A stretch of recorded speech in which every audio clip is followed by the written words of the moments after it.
ഈ ലോക ഹൃദയ ദിനത്തിൽ നിങ്ങൾക്ക് ആരോഗ്യമുള്ള ഹൃദയം എങ്ങനെ നിലനിർത്താം എന്നതിനെക്കുറിച്ചുള്ള ചില ടിപ്പുകളുമായി ഒരു ഡോക്ടർ നമുക്കൊപ്പം ചേരുന്നുണ്ട്. മെട്രോമെഡ് ഇന്റർനാഷണൽ കാർഡിയാക് സെന്ററിലെ കാർഡിയോളജി വിഭാഗം മേധാവിയാണ് doctor P Muhammad Mustafa. Doctor P Muhammad Mustafa, very good morning. Welcome to coffee with Arun. Very good morning, Dr. Arun. We are very happy to join with you. ഡോക്ടറുടെ ഹൃദയമൊക്കെ എങ്ങനെയാ, ആരോഗ്യത്തോടു കൂടി മിടിക്കുന്നുണ്ടോ? ആരോഗ്യത്തോട് പിടിക്കുന്ന ദൈവത്തിന്റെ അനുഗ്രഹം കൊണ്ട് ഇതേവരെ ഹൃദയത്തിന് വലിയ പ്രശ്നങ്ങളൊന്നും ഉണ്ടായിട്ടില്ല. ഒരുപാട് ഹൃദയങ്ങളെ ചികിത്സിക്കാനുള്ള അവസരവും ഉണ്ടായിട്ടുണ്ട്. ഓക്കെ, സാധാരണ നമ്മൾ ഈ കണ്ണുള്ളപ്പോൾ കണ്ണിന്റെ വില കാണില്ല എന്ന് പറയുന്നത് പോലെ എനിക്ക് തോന്നുന്നു അതിനേക്കാൾ കൂടുതൽ പറയേണ്ടത് ഈ ഹൃദയം ഇങ്ങനെ മിടിച്ചോണ്ടിരിക്കുമ്പോൾ ഹൃദയത്തിന്റെ വില അറിയില്ല എന്നുള്ളതാണ്. നമ്മളൊക്കെ 10, 30, 40 ഒക്കെ വയസ്സ് കഴിഞ്ഞു കഴിഞ്ഞാൽ ഈ ഹൃദയത്തെക്കുറിച്ചൊന്നും ചിന്തിക്കുന്നത് ഒരു വേദന വരുമ്പോഴാണ്. യഥാർത്ഥത്തിൽ നമ്മൾ എപ്പോൾ മുതലാണ് ഈ തയ്യാറെടുപ്പുകൾ നടത്തേണ്ടത്? എന്തൊക്കെ നമ്മൾ ശ്രദ്ധിക്കണം ആരോഗ്യമുള്ളൊരു ഹൃദയവുമായി മുന്നോട്ട് പോകുമ്പോൾ തിരക്കു പിടിച്ച ജീവിതത്തിനിടയിൽ? അതെ, ആക്ച്വലി അത് ഏറ്റവും വലിയൊരു ഇമ്പോർട്ടൻറ്റ് ചോദ്യമാണ്. കാരണം എന്താണെന്ന് വെച്ചാൽ എൻ്റെ ഒരു അനുഭവത്തിൽ ഒരുപാട് ആളുകൾ, നമുക്കറിയാമല്ലോ, പണ്ട് ഹാർട്ട് അറ്റാക്ക് എന്നൊക്കെ പറയുമ്പോൾ വയസ്സായതിനു ശേഷം വരുന്ന രോഗമായിരുന്നു. പക്ഷേ ഇപ്പോൾ വളരെ യങ് ആയിട്ടുള്ള ഏജിലും ഹാർട്ട് അറ്റാക്ക് വരുന്നുണ്ട്. അപ്പോൾ നമുക്കറിയാം ഈ സ്മോക്കിംഗ്, അതേപോലെ തന്നെ ഇങ്ങനത്തെ മറ്റ് കൊളസ്ട്രോൾ, പ്രഷറൊക്കെ ഹൃദ്രോഗം ഉണ്ടാക്കുന്ന ഓരോരോ റിസ്ക് ഫാക്ടേഴ്സ് ആണെന്ന് അറിയാമെങ്കിലും പല പേഷ്യൻസും നമ്മുടെ അടുത്ത് എത്തുമ്പോൾ ചിലപ്പോൾ വളരെ യങ് ഏജിൽ ഒരു ഹാർട്ട് അറ്റാക്ക് വന്നിട്ട് നമ്മൾ അസസ് ചെയ്യുമ്പോൾ സ്മോക്കിംഗ് ആയിരിക്കും അവരുടെ കാരണം. അപ്പോൾ നമ്മൾ അവരോട് പറയുമ്പോൾ സ്മോക്കിംഗ് ആരോഗ്യത്തിന് നല്ലതല്ല എന്ന് അറിയാമായിരുന്നു, പക്ഷെ ഹാർട്ട് അറ്റാക്ക് വരുമെന്ന് എനിക്ക് അറിയില്ലായിരുന്നു എന്ന് ആളുകൾ പറയാറുണ്ട്. അപ്പോൾ പക്ഷെ അത് നമ്മൾ തിരിച്ചറിയുന്നത് വളരെ വൈകിയാണ്. ഒരു ഹാർട്ട് അറ്റാക്ക് വന്നു എന്ന് പറഞ്ഞാൽ ഹാർട്ടിന് ഒരു ഡാമേജ് സംഭവിച്ചു എന്നുള്ളതാണ്. പിന്നെ ഡോക്ടേഴ്സ് അവിടെ ചെയ്യുന്നത് റിപ്പയർ മാത്രമാണ്. അപ്പോൾ നമ്മളുടെ ഈ വേൾഡ് ഹാർട്ട് ഡേയുടെ മെസ്സേജ് എന്താണെന്ന് വെച്ചാൽ ഹാർട്ട് അറ്റാക്ക് വരാതെ, അല്ലെങ്കിൽ നമ്മുടെ ഹൃദയത്തെ നമ്മൾ ആരോഗ്യത്തോടു കൂടി സംരക്ഷിക്കുക എന്നുള്ള ലക്ഷ്യമാണ് നമ്മൾ ഈ വേൾഡ് ഹാർട്ട് ഡേ കൊണ്ട്, ഇതിനെ സെലിബ്രേറ്റ് ചെയ്യുന്നത് കൊണ്ട് ഉദ്ദേശിക്കുന്നത്. ഈ ചെറുപ്പക്കാരുടെ ഇടയിലെ ഈ ഹൃദ്രോഗത്തെക്കുറിച്ച് പറഞ്ഞപ്പോഴാണ് പല വീഡിയോകളും നമ്മൾ കണ്ടിട്ടുണ്ട്. ഈ പ്രത്യേകിച്ച് കോവിഡിന് ശേഷം വർക്കൗട്ട് ചെയ്തുകൊണ്ടിരിക്കുന്നതിനിടയിൽ കുഴഞ്ഞു വീണ് മരിക്കുന്നത്, ഷട്ടിൽ കളിച്ചുകൊണ്ടിരിക്കുന്നതിനിടയിൽ കുഴഞ്ഞു വീണ് മരിക്കുന്നത്, ഓടിക്കൊണ്ടിരിക്കുന്നതിനിടയിൽ കുഴഞ്ഞു വീണ് മരിക്കുന്നത്, ഒരുപാട് ദൃശ്യങ്ങൾ സമൂഹ മാധ്യമങ്ങളിൽ നമ്മൾ തന്നെ റിപ്പോർട്ട് ചെയ്തിട്ടുണ്ട്. ചെറുപ്പക്കാർക്കിടയിൽ ഈ ഹൃദ്രോഗത്തിൻ്റെ സാധ്യത കൂടി വരുന്നു എന്നാണോ നമ്മൾ മനസ്സിലാക്കേണ്ടത്, പ്രത്യേകിച്ച് കോവിഡിന് ശേഷം? അങ്ങനെയാണെങ്കിൽ അമിതമായ വർക്കൗട്ടും സ്ട്രെസ്സും ഈ ഹൃദ്രോഗത്തിനൊരു കാരണമാകുന്നുണ്ടോ ചെറുപ്പക്കാർക്കിടയിൽ? തീർച്ചയായിട്ടും. ഇപ്പോൾ നമുക്കൊരു pre Covid and post Covid എന്ന രീതിയിൽ വേണമെങ്കിൽ ഇതിനെ അനലൈസ് ചെയ്യാം. തീർച്ചയായിട്ടും ഈ ഇൻസിഡൻസ് ഓഫ് ഹാർട്ട് ഡിസീസ് നമ്മുടെ ഈ കോവിഡ് ആൻഡ് പോസ്റ്റ് കോവിഡ് സമയത്ത് കൂടുതലായിട്ട് കാണുന്നുണ്ട്. പിന്നെ മറ്റൊരു കാര്യം എന്താ വെച്ചാൽ നമ്മളിവിടെ ശ്രദ്ധിക്കേണ്ടത്, ഈ ഒരു എക്സ്ട്രീംസ് ഒന്നുകൊണ്ടും നല്ലതല്ല. ഇപ്പോൾ നമ്മൾ നേരത്തെ പറഞ്ഞല്ലോ, ഇപ്പോൾ ഈ ജിമ്മിൽ കുഴഞ്ഞു വീണ് മരിക്കുന്നത്, അതല്ലെങ്കിൽ വർക്കൗട്ട് ചെയ്യുമ്പോൾ കുഴഞ്ഞു വീണ് മരിക്കുന്നതൊക്കെ വളരെ കോമൺ ആയിട്ടുണ്ട്. നമ്മൾ നമ്മുടെ ആരോഗ്യം സംരക്ഷിക്കുന്നതിന് വേണ്ടി ഒരു എക്സസൈസ് എപ്പോഴും നമ്മൾ അഡ്വൈസ് ചെയ്യുമ്പോൾ ഒരു മോഡറേറ്റ് എക്സസൈസ് ആണ് നമ്മൾ പറയാറുള്ളത്. കൂടുതൽ എക്സസൈസ് ചെയ്യാൻ പറ്റുന്നവർക്ക് കൂടുതൽ എക്സസൈസ് ചെയ്യാം. ഞങ്ങളൊരു ഒരു ആരോഗ്യപരമായ ഹൃദയത്തിന് നമ്മൾ പറയുന്നത് വെറും അരമണിക്കൂർ എക്സസൈസ് അറ്റ്ലീസ്റ്റ് ആഴ്ചയിൽ 5 ദിവസം എന്നാണ് പറയുന്നത്. ഇതാണ് നമുക്കൊരു മിനിമം ആവശ്യമായ എക്സസൈസ്. പക്ഷേ നമുക്കിന്നിപ്പോ 2 എക്സ്ട്രീംസ് ഉണ്ട്. ഒരു എക്സ്ട്രീം വന്നിട്ട് തീരെ വ്യായാമമില്ലാതെ നമ്മൾ ഈ AC റൂമിൽ നമ്മൾ കമ്പ്യൂട്ടറിന്റെ മുമ്പിൽ ഇരിക്കുകയോ അതല്ലെങ്കിൽ സോഷ്യൽ മീഡിയയിൽ നമ്മൾ ഇതിങ്ങനെ സെർച്ച് ചെയ്തുകൊണ്ടിരിക്കുന്ന ഒരു എക്സ്ട്രീം ഉണ്ട്. അവർ അനങ്ങുന്നേ ഇല്ല, അവർ കംപ്ലീറ്റ് സെഡൻഡറി ലൈഫ് സ്റ്റൈലാണ്.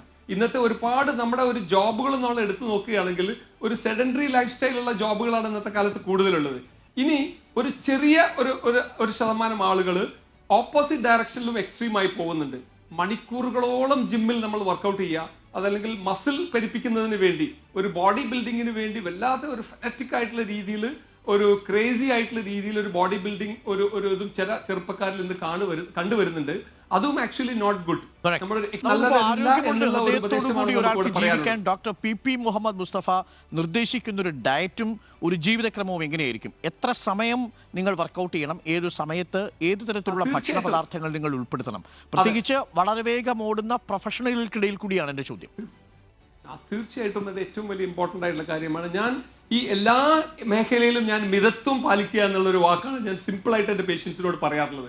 നമുക്കറിയാം, ഈ നേരത്തെ പറഞ്ഞ പോലെ തന്നെ ഇപ്പൊ നമ്മൾ 2 എക്സ്ട്രീംസ് കണ്ടല്ലോ, അതേപോലെ ഫുഡിലും ആളുകൾ ഭയങ്കര 2 എക്സ്ട്രീംസ് ഉണ്ട്.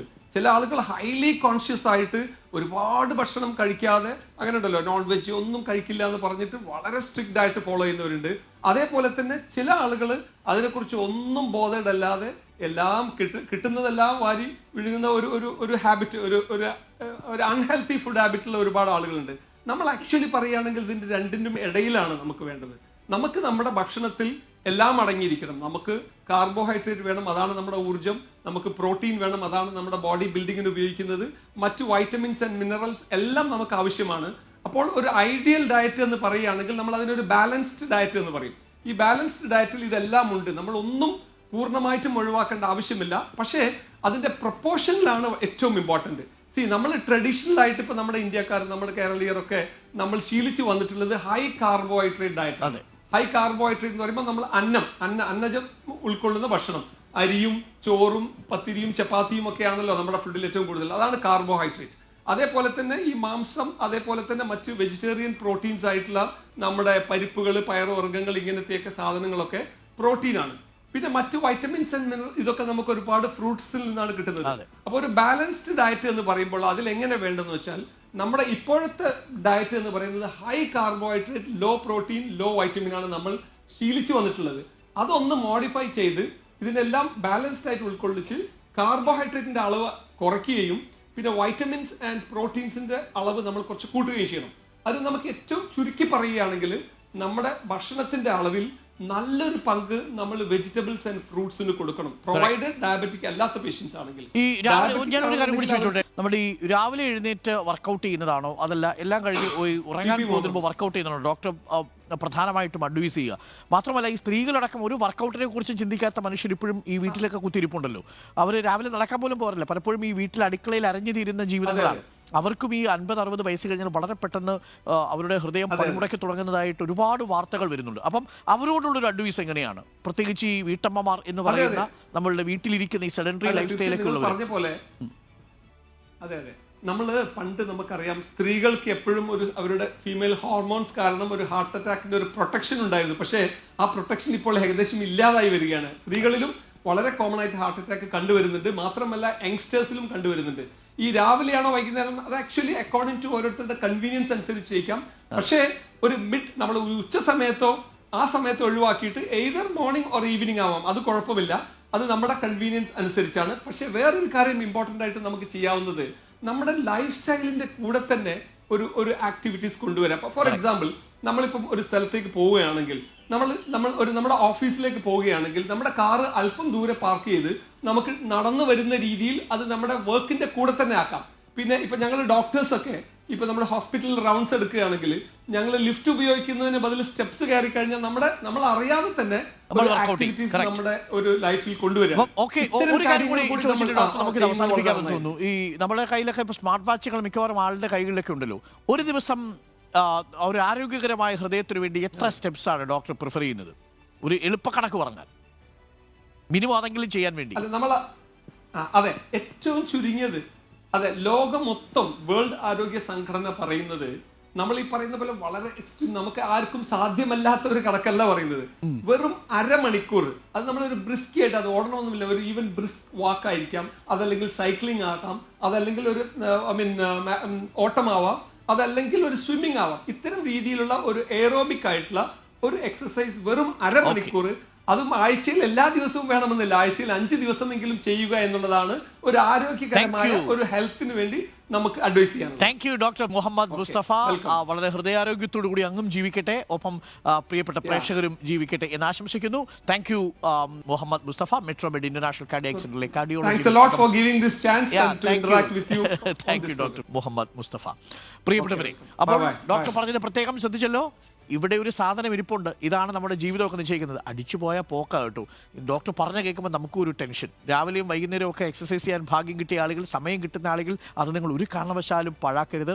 രാവിലെയൊക്കെ അരമണിക്കൂറിനുള്ളിൽ നിങ്ങൾ ഒരു ബ്രിസ്ക് വാക്കിംഗ് ഒക്കെ നടത്തി, ഒരു എയറോബിക് എക്സസൈസ് ഒക്കെ നടത്തി ആരോഗ്യം വീണ്ടെടുക്കുക. നമ്മളെപ്പോലുള്ള ഒരു ഉച്ചയ്ക്കാണ് പോയി വർക്കൗട്ട് ചെയ്യാൻ വേണ്ടി പോകുന്നത്. പലപ്പോഴും ആ അവസരം പോലും നമുക്ക് കിട്ടാറില്ല എന്നതാണ് നമ്മളെപ്പോലുള്ളവരുടെ അവസ്ഥ. എങ്കിലും ഡോക്ടർ പറഞ്ഞത് പ്രകാരം ഇന്ന് മുതൽ ഒരു ദിവസവും വിടാതെ കൃത്യമായിട്ട് ജിമ്മിൽ പോയി നമ്മൾ വർക്കൗട്ട് ചെയ്തിരിക്കും. ചുരുങ്ങിയ പക്ഷം ലിഫ്റ്റ് ഉപയോഗിക്കുന്നത് കുറയ്ക്കുകയെങ്കിലും ചെയ്യും. അപ്പോൾ നിങ്ങളും ജീവിതത്തിൽ അങ്ങനെ ഒരു തീരുമാനമെടുക്കും.